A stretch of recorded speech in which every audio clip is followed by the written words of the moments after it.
Whispers from the grave.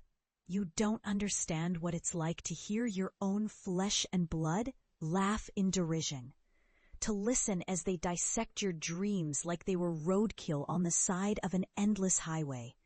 I remember that laughter vividly, sharp as broken glass, echoing through the halls of my childhood home, a home that had become a cage. "You'll disgrace this family," my father had said, his voice a thunderstorm of disapproval. "You'll lose your mind. You delusional fool."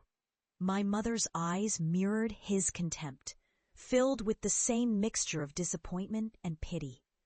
All I wanted to do was chase the truth buried beneath the earth, to uncover the stories locked away in forbidden graves, the whispers of the dead that begged to be heard.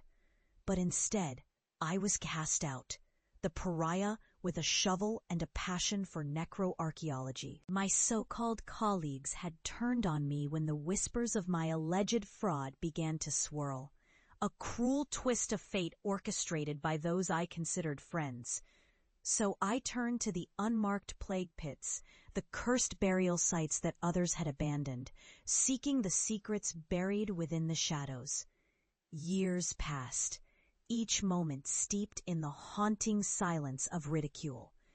I immersed myself in my work, digging deeper into the earth's memory, unearthing histories that had long been swallowed by darkness.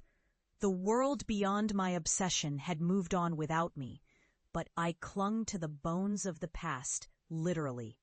There was power in the dead, in their stories, and I became renowned in my field, a name that echoed in hushed tones across the academic world as someone who confronted the terrors that others only whispered about in the dark. But recognition comes with a price. Those buried truths didn't stay buried. They reached out, eager to remind me that the ground itself remembers, and some histories hunger for the living.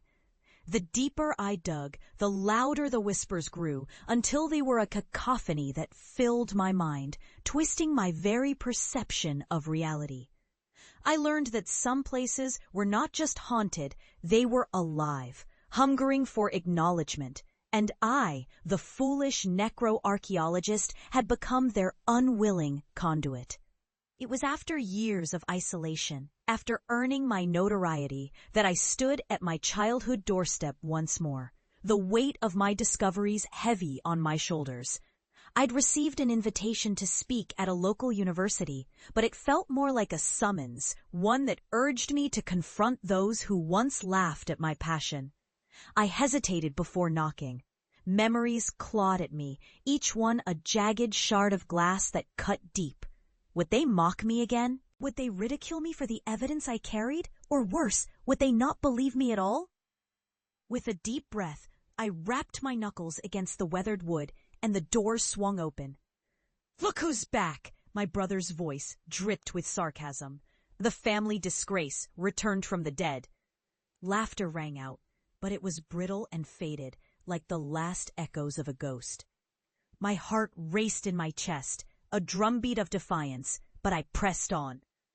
"I've come to talk about the truth." They gathered around the table, faces twisted in disbelief and condescension. I shared my findings, told them of the secrets I had uncovered, graves that sang and whispered, curses that clung to the living like a shroud. Each word was a stone tossed into a lake, rippling their skepticism, but I pressed on, feeling the heavy mantle of my experiences slip around my shoulders.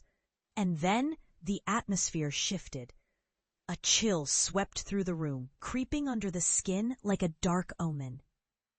I had brought with me some artifacts from my recent excavations, clay tablets carefully inscribed with warnings, remnants of a history that refused to fade. "Something should remain buried," I warned them, my voice low and urgent. My mother's face paled as she examined a small, cracked skull I had placed on the table. "You've lost your mind," she whispered, her voice trembling. But the laughter faded, and the weight of my obsession began to manifest. Then it happened, a low rumble, as if the very ground beneath us was groaning in anger. The lights flickered, Shadows danced, and I could hear them. The whispers. They swirled like a tempest, rising from the artifacts, and the air thickened into something tangible. I felt the chill of the dead around me, their presence seeping into every corner of the room.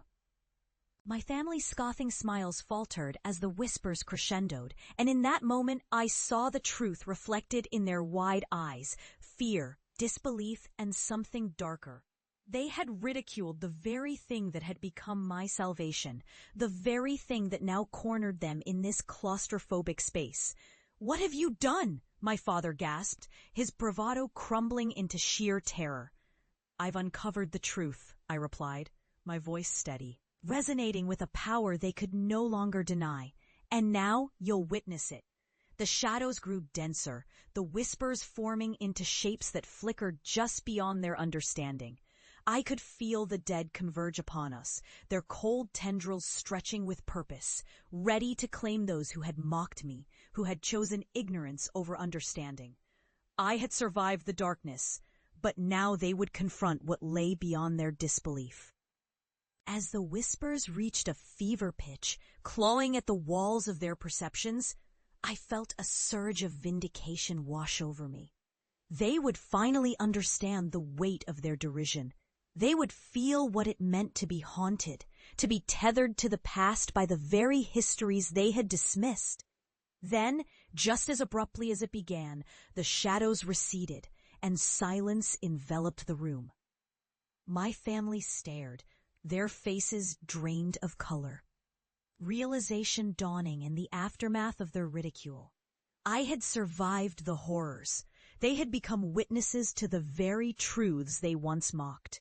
As I turned to leave, the weight of my discoveries heavy yet liberating, I glanced back at the faces that had once defined my pain. They were pallid shades of their former selves, shadows of the laughter that had once filled these walls. I stepped back into the world that had once rejected me, the echoes of their disbelief following me like a haunting refrain. When I closed the door behind me, I knew they would never laugh again. The weight of the past lingers longer than the living, and the ground remembers what the living choose to forget. Perhaps one day they would learn to listen to the whispers, to understand the secrets buried beneath the earth. But for now, they would bear the consequence of their denial, a lesson learned too late.